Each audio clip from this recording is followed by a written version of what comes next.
बनते बिगड़ते अमेरिका चीन संबंध के बीच एक नया डेवलपमेंट सामने आया है। ट्रंप की चीनी एक्सपोर्ट पर 100% टैरिफ और ज़रूरी सॉफ्टवेयर पर कड़े कंट्रोल के ऐलान की धमकी के बीच चीन ने ऐलान किया है कि वो अमेरिका के साथ जितनी जल्दी हो सके नए ट्रेड पर बातचीत करेगा। इधर ट्रंप ने कंफर्म किया है कि वो 2 हफ्तों में साउथ कोरिया में चीनी प्रेसिडेंट शी जिनपिंग से मिलेंगे। सर, क्या लग रहा है किन बातों पर दोनों देशों में सहमति बन सकती है? तो देखिए ब्रज, जो लोग बोनस वाइन के नियमित दर्शक हैं उन्हें बताया था बराबर कि अमेरिका और चीन एक दूसरे से लंबे समय तक टकराव में नहीं रह सकते, उन्हें सहमति बनानी ही होगी। दोनों देशों की निर्भरताएं अपने स्तर पर हैं। तो जब भी एक हफ्ते पहले जब बाजार तेजी से गिरे थे और डोनाल्ड ट्रंप ने 100% टैरिफ लगाने की चेतावनी दी थी, तभी हमने बोनस पॉइंट में आपसे कहा था कि अगले एक हफ्ते के भीतर बातचीत की संभावनाएं बनेंगी। जो अमेरिका के फिनांस मिनिस्टर हैं बेसेंट, उनकी चीन के अधिकारियों के साथ एक मुलाकात होने वाली है। उसके बाद अब ये लगभग तय हो गया है कि डोनाल्ड ट्रंप और शी जिनपिंग कोरिया में एक बैठक करने वाले हैं। एजेंडे भी क्लियर है। डोनाल्ड ट्रंप ने हाल फिलहाल में ये कहा है कि चीन के पास 100% टैरिफ लगाना फिजिबल नहीं है, संभव नहीं है, क्योंकि इसका नुकसान होगा। उन्होंने 3 महत्वपूर्ण चीजें एजेंडे पर रखी हैं, और जो लोग बोनस पॉइंट नियमित रूप से देखते हैं उन्हें याद होगा कि एग्जैक्टली यही 3 चीजें हमने अपने कार्यक्रम में आपको बताई थी।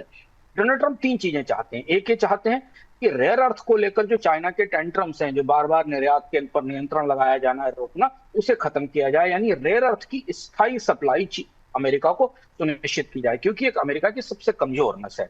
अमेरिका के पास रेयर अर्थ नहीं है और उसका पूरा आधुनिक तकनीकी विस्तार कार्यक्रम मिसाइल से लेकर ईवी तक और इलेक्ट्रॉनिक से लेकर सब कुछ चीन से आने वाले रेयर अर्थ पर निर्भर है। तो इस मामले में अमेरिका ठोस गारंटी चाहता है संधि के लिए। दूसरा, फेंटेनाइल को लेकर अमेरिका में काफी चर्चा है। माना जा रहा है कि चीन से इस दवा का एक्सपोर्ट होता है, क्योंकि नशीली दवा के तौर पर जाती है। इस पर चीन से डोनाल्ड ट्रंप स्थायी सहमति चाहते हैं, और अमेरिकी सोयाबीन को के लिए चीन का बाजार खोलना चाहते हैं। ये तीनों ऐसी चीजें हैं जो शायद चीन के लिए देना मुश्किल नहीं होगा, क्योंकि इसके बदले चीन कुछ बड़ी रियायतें अमेरिकी बाजार के लिए हासिल करेगा। तो बातचीत का एक मोटा एजेंडा स्पष्ट हो रहा है। इसमें चीन की तरफ से तकनीक और चिप को लेकर, इक्विपमेंट्स और कैपिटल गुड्स के इंपोर्ट को लेकर अमेरिका पर दबाव बनाया जाएगा।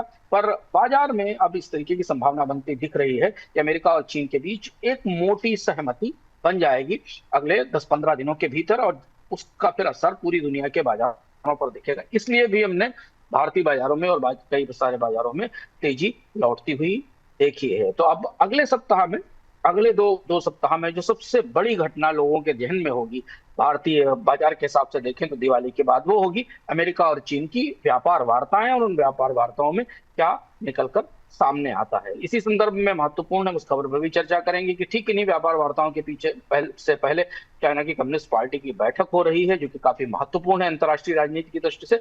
वहां भी शायद चाइना की कम्युनिस्ट पार्टी डोनाल्ड ट्रंप से कैसे डील किया जाए, उनसे कौन सी चीजें सौदेबाजी में सामने रखी जाए, इस पर भी चर्चा करेंगे।